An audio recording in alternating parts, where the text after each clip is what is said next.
बिस्मिल्लाहिर्रहमानिर्रहीम, अस्सलाम वालेकुम। मैं हूं मुबशर हसन, आपका बायोलॉजी का टीचर। आज हम क्लास 10th के अंदर चैप्टर फर्स्ट स्टार्ट करेंगे। चैप्टर फर्स्ट हमारा है डाइजेस्टिव सिस्टम।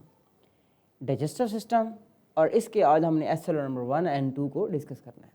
एसएलओ नंबर 1 क्या है? Describe the needs of ingestion, digestion, absorption, assimilation and egestion. Second हमारा जो एसएलओ है वो identify and describe the structure of the main region of the alimentary canal and associated organs. यानी कि alimentary canal क्या है, उसके साथ मल्टीपल जो ऑर्गन्स हैं वो कौन से हैं, और एसोसिएटेड जो ग्लैंड्स हैं वो कौन से हैं। यानी कि associated organs and associated glands को भी हमने डिस्कस करना है। तो चलते हैं जी टॉपिक की तरफ। यहाँ पे सबसे पहले हमारा जो टॉपिक आ रहा है ingestion, digestion, absorption, assimilation and egestion. याद रखिएगा ये 5 इंपॉर्टेंट एमसीक्यू और शॉर्ट क्वेश्चंस के हवाले से हम बात करेंगे। नंबर फर्स्ट पर आप लिखेंगे यानी कि है इजेशन। इंजेशन सबसे पहले हमारा जो आएगा वो इंजेशन है।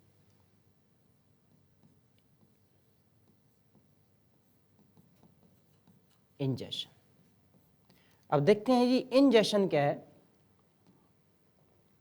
इंजेशन देखें, जितने भी एनिमल्स हैं, ह्यूमन भी हैं, बाकी एनिमल्स भी हैं, सबसे पहले क्या करते हैं वो फूड को खाते हैं। अब जो फूड का इनटेक होता है उसको हम क्या बोलते हैं? इंजेशन। यानी कि यहां पर मैं मेंशन करूंगा intake of food, intake of food that is known as ingestion. यानी कि सबसे पहले फूड को खाया जाता है, फूड का जो खाना होता है हम उसको क्या बोलते हैं? इंजेशन। इसके बाद सेकेंडली हम क्या डिस्कस करेंगे? डाइजेशन। डाइजेशन, अब याद रखिएगा फूड जो हम खाते हैं उस फूड के अंदर मल्टीपल कंटेंट्स होते हैं, जिसमें लिपिड्स हो सकते हैं, कार्बोहाइड्रेट्स हो सकते हैं, न्यूक्लिक एसिड हो सकता है, प्रोटीन हो सकती हैं।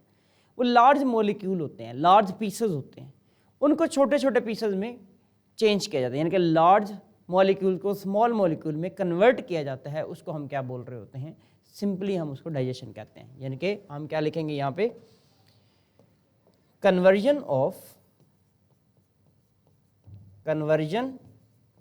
Of large molecules, large molecules वो जो फूड में है, large molecules in the food into small molecules.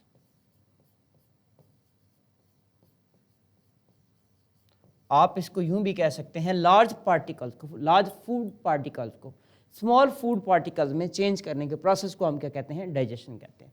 तो पहले इंजेशन था, फिर डाइजेशन। अब जब स्मॉल मॉलिक्यूल्स बन चुके हैं, अब इनका क्या होगा? अब इनको बॉडी के अंदर एब्जॉर्ब किया जाता है, तो उसको हम लिखते हैं absorption.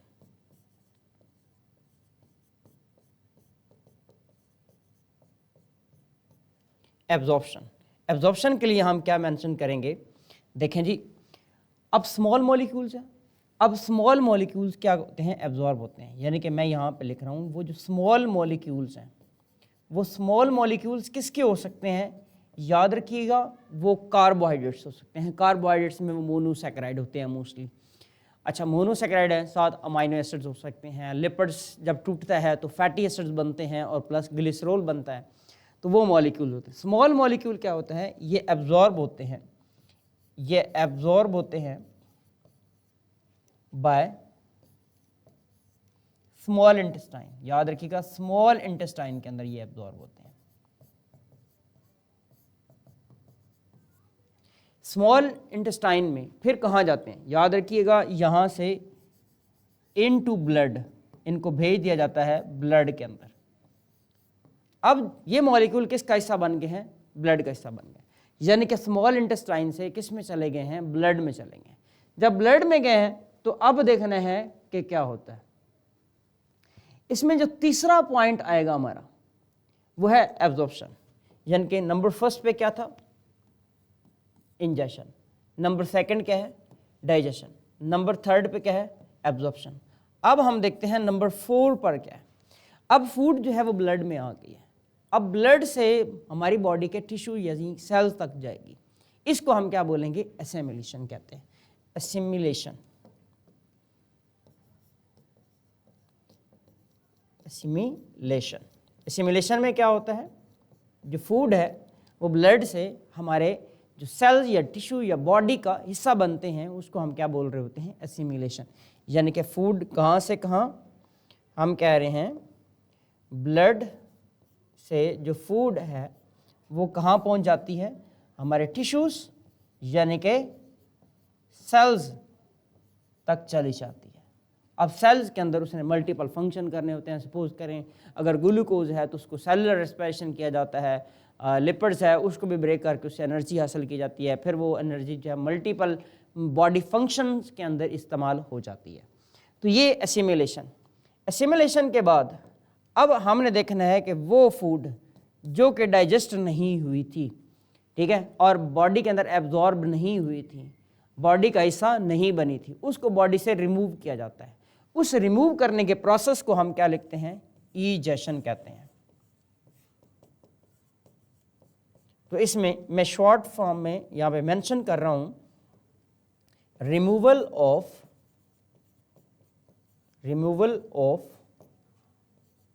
Undigested material,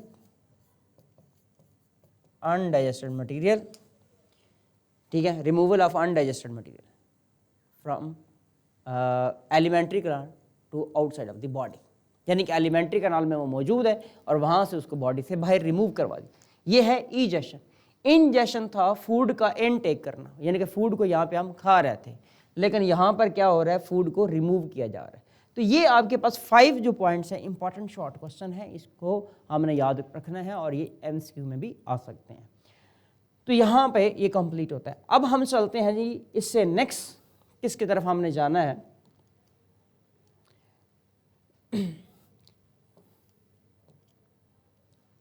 digestive system और इसके पार्ट्स, यानी कि हम जा रहे हैं सबसे पहले एलिमेंट्री कैनाल की तरफ। डाइजेस्टिव सिस्टम को देखते हैं। डाइजेस्टिव सिस्टम, डाइजेस्टिव सिस्टम के अंदर अगर गौर करें तो 2 पार्ट्स आएंगे। नंबर फर्स्ट पर आएगा एलिमेंट्री कैनाल। नंबर फर्स्ट पर जो है वो क्या है? एलिमेंट्री कैनाल है।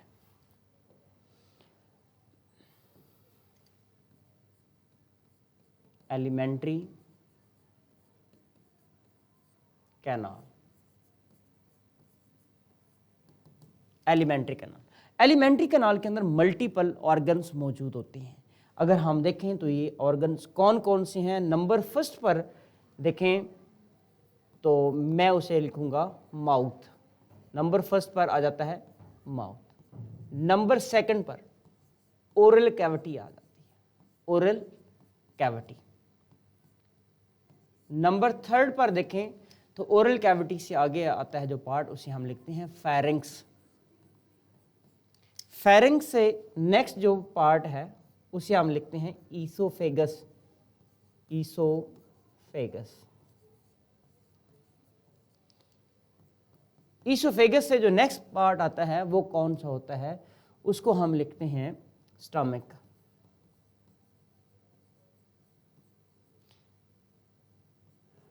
स्टमक से नेक्स्ट जो पार्ट है उसे हम लिखते हैं स्मॉल इंटेस्टाइन।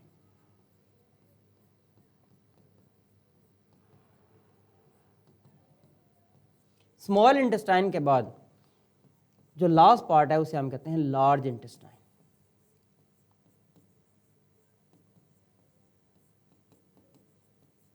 ये सारा जो आ गया किसका? एलिमेंट्री कैनाल के हिस्से हैं। अच्छा, दूसरे नंबर पर एलिमेंट्री कैनाल के बाद जो दूसरे पार्ट्स हैं वो क्या हैं? उसे हम लिखते हैं एसोसिएटेड ग्लैंड्स।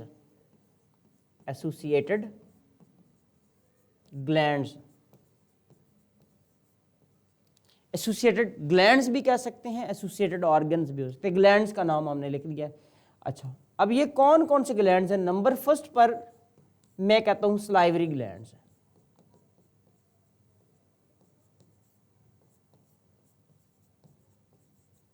नंबर सेकंड पर लिखता हूं gastric glands, gastric glands. Number third पर यहां पर क्या आ जाएंगे, इंटेस्टाइनल ग्लैंड।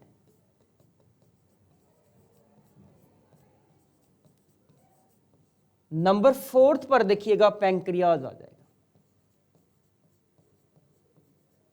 नंबर फिफ्थ पर अगर देखें तो लिवर की बात हम करेंगे। ये सारे वो ग्लैंड्स हैं जो एसोसिएटेड हैं, किसके साथ एसोसिएटेड हैं, डाइजेस्टिव सिस्टम के साथ। तो ये हमारे पास एसोसिएटेड ग्लैंड्स भी आ गए, एलिमेंट्री कैनाल भी आ गई। अब वन बाय वन हम इनकी जो है डिस्कशन करते हैं। नंबर फर्स्ट पर हम किसको डिस्कस कर रहे हैं, माउथ। देखें जी, माउथ सबसे पहले हम कहते हैं माउथ होता है। माउथ क्या होता है, याद रखिएगा, इसको हम लिखते हैं opening between lips, opening between lips, यानी कि लिप्स के दरमियान में जो ओपनिंग होती है इसको हम क्या बोलते हैं, माउथ कह रहे होते हैं। जहां से हम फूड को खाते हैं इसको हम क्या बोलते हैं, माउथ का नाम दिया जाता है। माउथ के बाद जो दूसरा पार्ट है वो कौन सा है, उसको हम कहते हैं ओरल कैविटी, ओरल कैविटी। अब जो ओरल कैविटी है ये क्या होती है, देखें जी, माउथ के बाद ओरल कैविटी स्टार्ट हो जाती है। ओरल कैविटी में क्या मौजूद होता है मैं यहां पर मेंशन कर रहा हूं। नंबर फर्स्ट पर मैं लिखता हूं ये बिटवीन जॉज होती है, यानी कि हमारे दो जबड़े हैं, एक अपर है और एक लोअर है, दोनों को मेंशन करते हैं जी। अपर जॉज, अपर जॉ की बात करें तो वो क्या है, अपर जॉ। अपर जॉ जो है ये क्या होता है, इसे हम कहते हैं मैग्जिला। आपका इंपॉर्टेंट ये एमसीक्यू भी है, मैग्जिला है। मैग्जिला के लिए हमने एक इंपॉर्टेंट बात याद रखनी है, ये मूवेबल नहीं है, ये इमूवेबल है। ये भी एक इंपॉर्टेंट जो है आपका एमसीक्यू है। अपर जॉ मैग्जिला है और मैग्जिला जो है वो इमूवेबल है। अच्छा, उसके बाद जो लोअर जॉ है, दूसरी बात हम करेंगे लोअर जॉ। लोअर जॉ इसको हम कहते हैं मैंडिबल, मैंडिबल है। और जो मैंडिबल होता है ये मूवेबल होता है, यानी कि नीचे वाला जो जबड़ा होता है ये मूव करता है, ऊपर वाला जबड़ा मूव नहीं करता। तो हम इसे लिखेंगे ये क्या है, मूवेबल है। तो यहां पे हमने ओरल कैविटी के हवाले से बात की। अच्छा, इन जॉज के दरमियान में एक जो कैविटी हमें नजर आ रही होती है उसे हम क्या बोलते हैं, उसे हम ओरल कैविटी कहते हैं। इसके अलावा जरा गौर करें तो ओरल कैविटी में और कौन से पार्ट्स होते हैं, यानी कि एक तो हमने यहां पे बात कर ली, दूसरा हम कहते हैं इसके पास क्या होते हैं, स्लाइवरी ग्लैंड्स होते हैं। स्लाइवरी ग्लैंड्स भी होते हैं इसके पास, बिल्कुल होते हैं। थर्ड पे इसके लिए मेंशन करते हैं कि इसके पास क्या होते हैं, टीथ भी होते हैं, टीथ होते हैं। स्लाइवरी ग्लैंड्स भी हैं और इसके पास यहाँ पे टीथ भी होते हैं। और इसकी जो छत होती है, इसका जो रूफ होता है उसको हम कहते हैं पैलेट होता है, उसे पैलेट कहते हैं। पैलेट का मतलब तालू होता है, पैलेट उसका तालू है। टीथ हैं, स्लाइवरी ग्लैंड्स हैं और यहाँ पे जॉज भी मौजूद हैं। और नंबर फिफ्थ में अगर देखा जाए तो इसके पास यहाँ पर क्या मौजूद होती है, टंग भी मौजूद होती है। ज़बान जो है वो भी किस में मौजूद होती है, ओरल कैविटी के अंदर मौजूद है। ये मुख्तलिफ कंपोनेंट्स थे जिनको हमने यहाँ पे मेंशन कर लिया।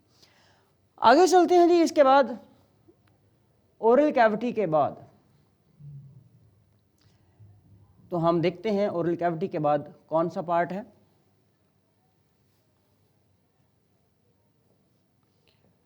नंबर थर्ड पर मेंशन कर रहा हूं। नंबर थर्ड पे आ जाएगी फेरिंक्स।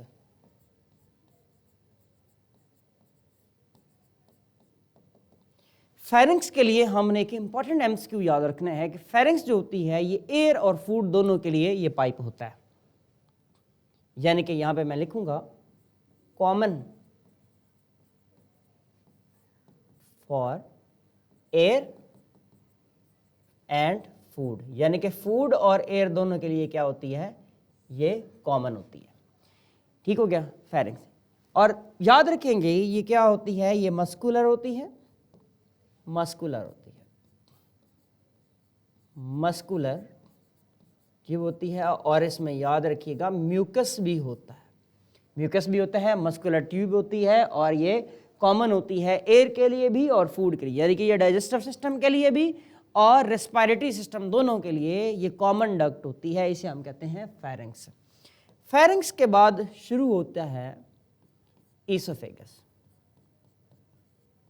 ईसोफेगस, ईसोफेगस तकरीबन 25 सेंटीमीटर लेंथ की होती है। ये भी मस्कुलर होती है, मस्कुलर होती है। इसके अंदर दो तरह के मसल्स होते हैं, एक को हम कहते हैं सर्कुलर और एक को हम कहते हैं लॉन्गिट्यूडनल। सर्कुलर और लॉन्गिट्यूडनल। इसके लिए अगर हम याद रखें तो इसमें डाइजेशन नहीं होती, तो हम लिखेंगे नो डाइजेशन, नो डाइजेशन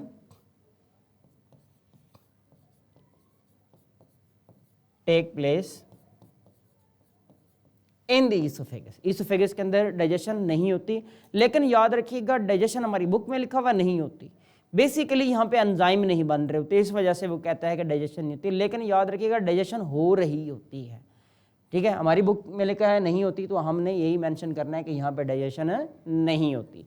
लेकिन जो पीछे स्टार्च डाइजेस्ट हो रहा होता है ओरल कैविटी के अंदर, वो यहाँ पे डाइजेस्ट हो रहा होता है, वो कंटिन्यूस होता है। तो इसलिए यहाँ पे हम बुक के हवाले से हम लिखेंगे कि डाइजेशन नहीं होती, क्योंकि यहाँ पे एंजाइम नहीं होता।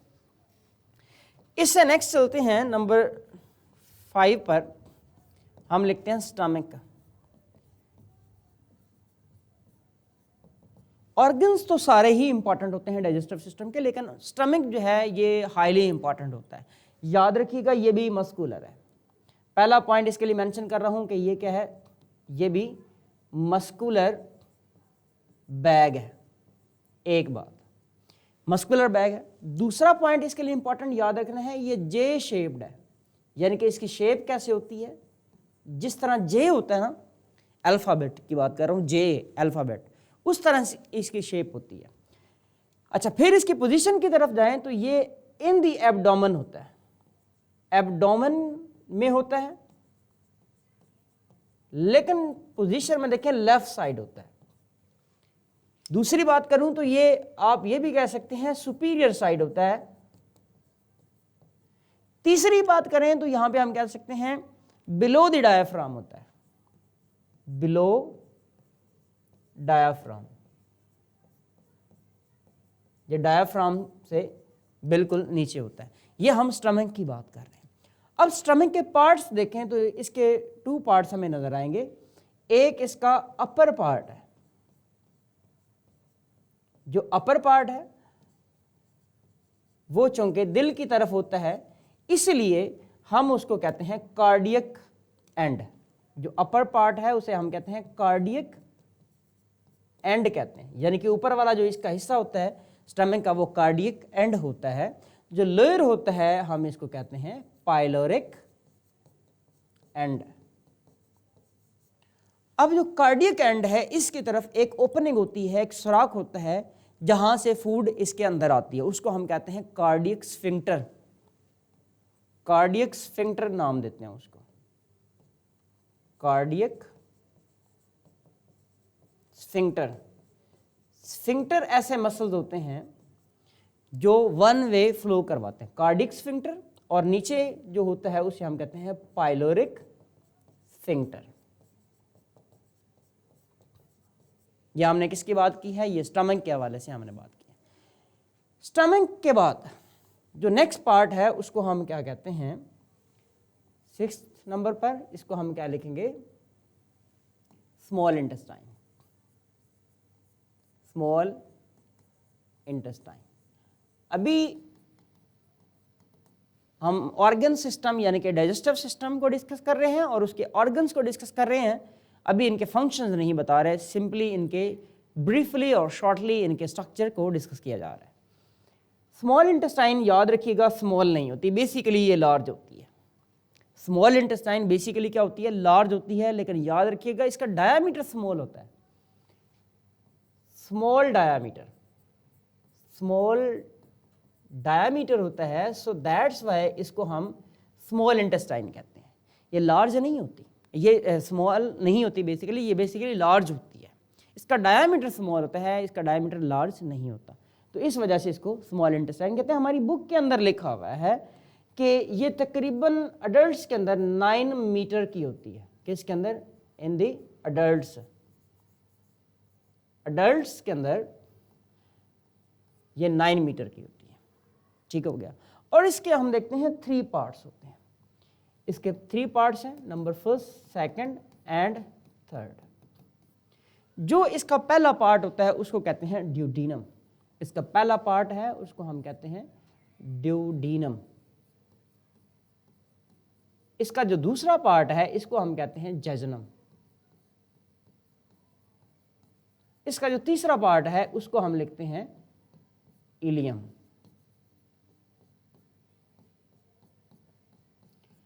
अब यहां पर देखा जाए तो इसमें सबसे जो स्मॉलेस्ट है वो कौन सी है?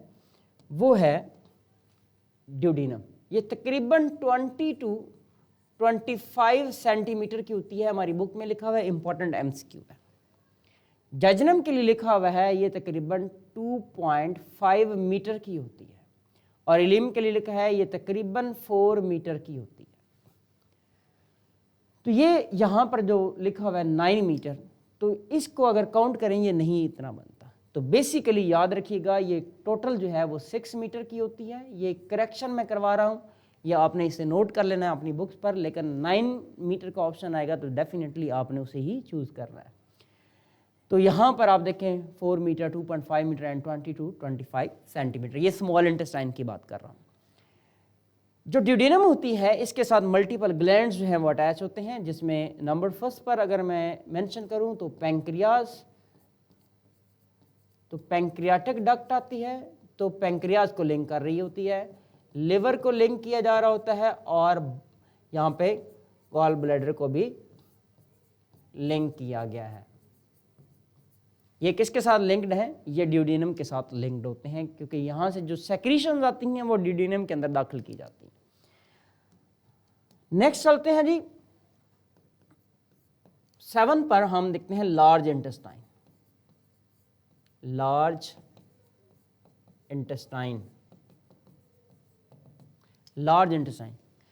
इंटेस्टाइन हमने कहा लेंथ में लार्ज नहीं होती, ये लेंथ में स्मॉल होती है as compare to small intestine. लेकिन इसे लार्ज क्यों कहते हैं? क्योंकि इनका डायामीटर लार्ज होता है, ड्यू टू लार्ज डायामीटर। इसका डायामीटर जो होता है वो क्या होता है? लार्ज होता है। सो दैट्स वाई इसे लार्ज इंटेस्टाइन कहते हैं। इसकी अगर लेंथ देखें तो टोटल इसकी लेंथ जो है वो तकरीबन 1.5 मीटर होती है। ये इसकी लेंथ है एक अडल्ट के अंदर। इसके अगर पार्ट्स की तरफ आएँ तो इसके जो पार्ट्स हैं वो भी नंबर फर्स्ट पर देखें तो यहाँ पर आती है सीकम। सबसे पहले इसका जो पार्ट है वो है सीकम। पहला पार्ट इसका सीकम है, दूसरा इसका पार्ट जो है वो कोलोन है, तीसरा इसका जो पार्ट है उसको हम कहते हैं रेक्टम, एंड लास्ट पे क्या आ जाता है? एनस आ जाता है। तो सीकम देखिएगा, यहाँ पर जो सीकम है ये सीकम के साथ आगे एक ब्लाइंड डक्ट होती है, जिसको हम क्या बोल रहे होते हैं? अपेंडिक्स कहते हैं। अपेंडिक्स बिल्कुल शॉर्ट सी होती है, फ्यू सेंटीमीटर की होती है। अगर सीकम की बात करें ये तकरीबन 8 to 10 सेंटीमीटर होती है। तो जो ब्लाइंड डक्ट अपेंडिक्स है, बाज़ औक़ात इसके अंदर इन्फेक्शन हो जाता है, उसको हम क्या बोलते होते हैं, अपेंडिसाइटिस कहते होते हैं। वो डिजीज़ है अपेंडिसाइटिस। और जो सीकम का ब्लाइंड पार्ट है उसे हम अपेंडिक्स कहते हैं। अब जो कोलोन है, कोलोन के आगे 4 पार्ट्स होते हैं। इसका जो पहला पार्ट जिसका हमने जिक्र करना है वो कौन सा है जी, वो है असेंडिंग कोलोन, यानी कि ऊपर की तरफ जा रही होती है असेंडिंग कोलोन, फिर पहले यानी कि ऊपर की तरफ जा रही है इस तरह से, फिर इस तरह से आ रही, इसको ट्रांसवर्स कहते हैं, फिर नीचे की तरफ आ रही है और फिर इस तरह से ओब्लिक है। तो इसके ये पार्ट्स होते हैं, असेंडिंग, फिर हमने कहा ट्रांसवर्स, ट्रांसवर्स, और फिर हम कहते हैं डिसेंडिंग, और जो लास्ट पे इसका पार्ट आ जाता है उसको हम क्या लिखते हैं, सिग्मोइड, सिग्मोइड कोलोन। इसको अगर हम देखें तो हम अपनी बुक की डायग्राम से देखेंगे, ये आपको पूरी एलिमेंट्री कैनाल नज़र आ रही है। यहाँ पर ये लार्ज इंटेस्टाइन नज़र आई, ये लार्ज इंटेस्टाइन यहाँ से जो ऊपर की तरफ जा रही है इसको हम क्या बोल रहे हैं, ये यहाँ पे असेंडिंग है, ये ट्रांसवर्स है, ये डिसेंडिंग यानी कि नीचे की तरफ आ रही है, फिर ये ओब्लिक जिसे हम सिग्मोइड कहते हैं। सिग्मोइड कोलोन के बाद फिर पोर्शन जो आ रहा है वो रेक्टम है। ये रेक्टम जो है उसको हम क्या बोलेंगे, नेक्स्ट टू कोलोन, यानी कि इसको हम लिखेंगे नेक्स्ट टू कोलोन।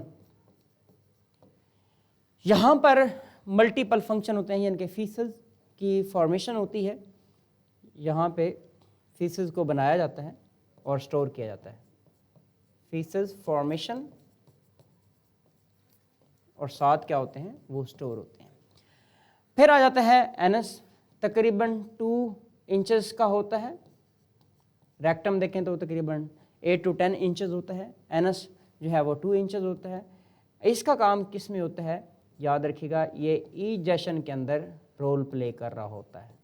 तो ये जो हमने डिस्कस किए हैं 7, ये मल्टीपल ऑर्गन्स थे, किसके रिलेटेड थे, ये डाइजेस्टिव सिस्टम के रिलेटेड ऑर्गन्स थे। अब हमने इसके बाद जो डिस्कस करना है वो क्या है, एसोसिएटेड ग्लैंड्स को डिस्कस करना है। Associated glands or you can say associated organs।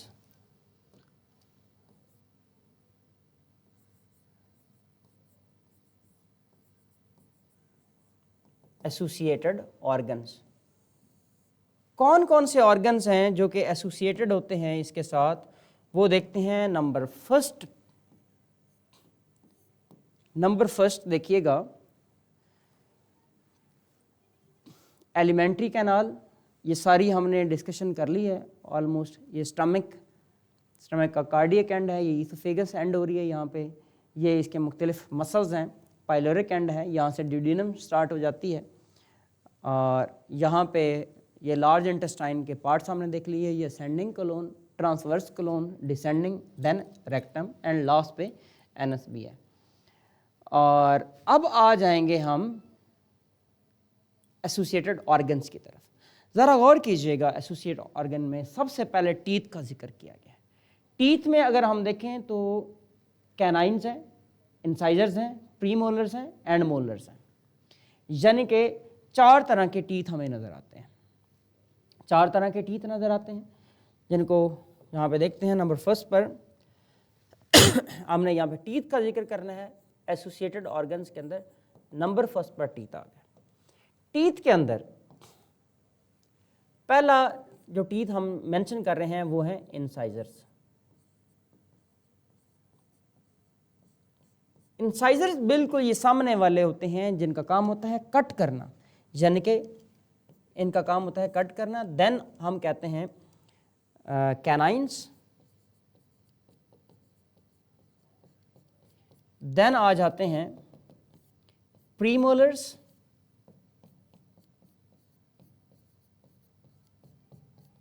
Then molars.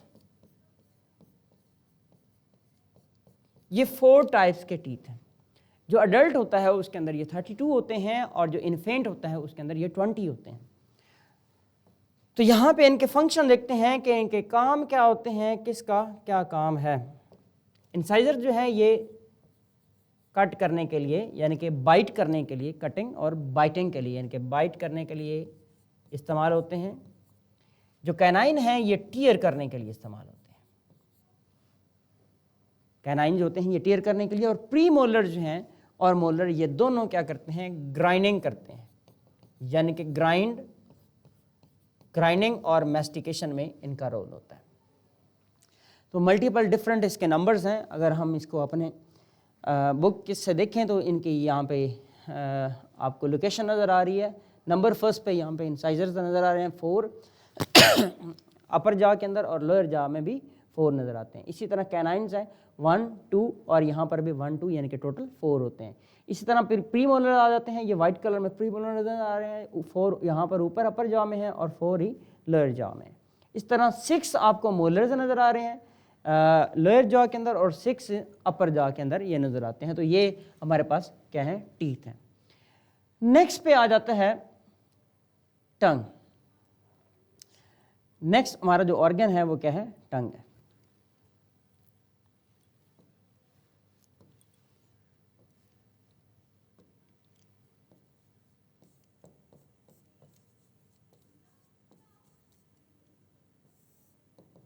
अब जो टंग है इसके मल्टीपल फंक्शंस होते हैं। नंबर फर्स्ट, ये फूड की मिक्सिंग कराता है। फूड मिक्सिंग कराता है किसके साथ, सलाइवा के साथ। कब, जब मैस्टिकेशन कर रहे होते हैं, यानी कि मैस्टिकेशन में यानी कि ग्राइंडिंग में इसका रोल होता है। फिर ये फूड को स्वेलो भी करवाता है, ये स्वेलिंग में भी इसका रोल होता है। उसके बाद ये फूड का टेस्ट करवाते हैं। अब टेस्ट के हवाले से बात करें तो हमारे यहाँ पे 5 टेस्ट बर्ड्स होते हैं, 5 टेस्ट बर्ड्स होते हैं। वो 5 टेस्ट बर्ड्स क्या हैं, हमें पता है, बचपन से हम उनको जानते हैं। नंबर फर्स्ट पे अगर देखें तो यहाँ पे उमामी, स्वीट, सॉल्टी, सोर, बिटर। बिटर आपको कड़वा नज़र आता है, सोर जो है वो खट्टा, सॉल्टी यहाँ पे नमकीन, स्वीट डेफिनेटली मीठा, और जो उमामी है ये मल्टीपल इसके फ्लेवर हो सकते हैं। ये मीट जिस तरह से हम फिश खाते हैं या फिर मीट खाते हैं, गोश्त खाते हैं, उसका जो टेस्ट होता है वो उमामी में आ जाता है। नेक्स्ट आ जाते हैं जी salivary glands, very important. Salivary gland का हमारा शॉर्ट क्वेश्चन भी आ जाता है अक्सर।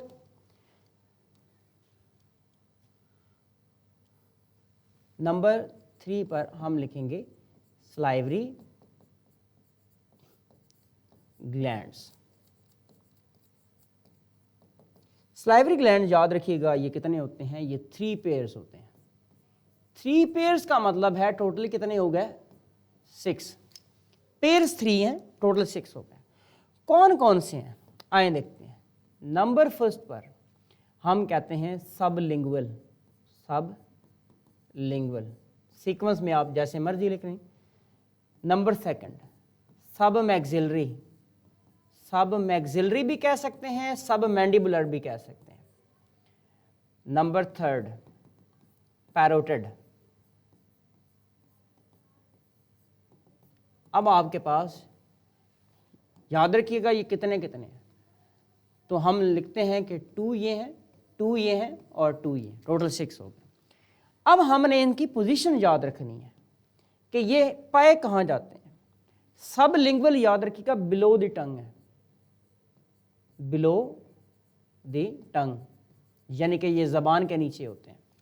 सब मैक्सिलरी, मैक्सिलरी मैक्सिला से है, जबड़े से है, तो आपने बताना है कि behind jaws, behind jaws. Parotid जो होते हैं ये बिल्कुल हमारे जो ईयर्स होते हैं इनके फ्रंट पे मौजूद होते हैं और कैविटी की जानब, तो हम लिखेंगे फ्रंट ऑफ ईयर्स। तो ये तीनों जो ग्लैंड्स हैं ये क्या बनाते हैं, ये सलाइवा प्रोड्यूस कराते हैं। सलाइवरी ग्लैंड्स हैं तो क्या बनाते हैं, सलाइवा प्रोड्यूस करवाते हैं। अब सलाइवा क्या करता है, ये फूड को लुब्रिकेशन भी प्रोवाइड कर रहा होता है और मल्टीपल एंजाइम भी दे रहा होता है जिसने क्या डाइजेशन करानी होती है।